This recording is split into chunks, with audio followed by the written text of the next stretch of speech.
What up, Just Fix It Dude here. Today we're going to refill 1 pound propane canisters. So in a nutshell, what we have here is an empty 1 pound Coleman container. These empty weigh just over 13 ounces.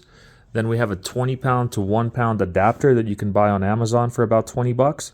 I'll include the link below, or you can get them at Walmart and other places. It's really nice, the ones that have the little shutoff valve here. And then we have our feeder tank, just a 15-pound tank like you can get at any hardware store, sitting upside down.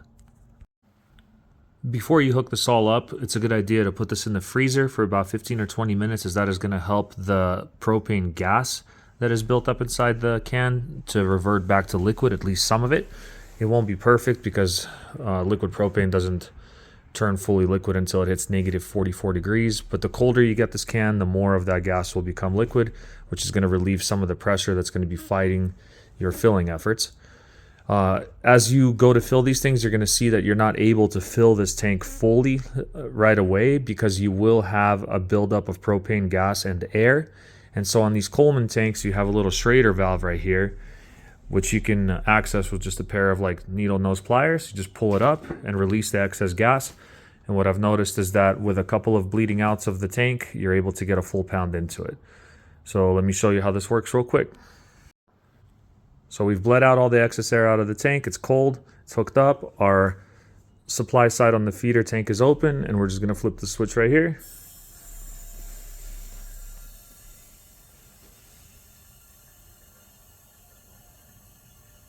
You can hear the liquid propane pouring into the tank and the pressure starting to kind of equalize. When I weighed this tank empty, it was at about 13.7 ounces. And so on the first fill, when the sound of the gas stopped, we're at 18.8. Now we're going to bleed it off again with that Schrader valve and then fill it some more. After bleeding off the propane and air mixture, you can see we lost about an ounce of weight. All right, so after bleeding off the gas, this is our second time filling it. We're up to 24.69. Going to bleed off the rest of the gas now. You can see after bleeding off the excess gas, we lost about an ounce. Now to fill it up the rest of the way. Noticed on the last tank it took 2 cycles of bleeding it off to achieve roughly 29 ounces inside the can total weight. All right, nice. So with that third cycle, we got 29.17 ounces. That gives me really close to a full pound of propane in there. So basically, when I said you're bleeding off the tank, all you're doing is taking a pair of needle nose pliers and just pulling up on this little pin inside the Schrader valve. I noticed that sometimes it doesn't seat back correctly and kind of leaks. So one little tip is you just pull it up further and just let it slam back down and it seals.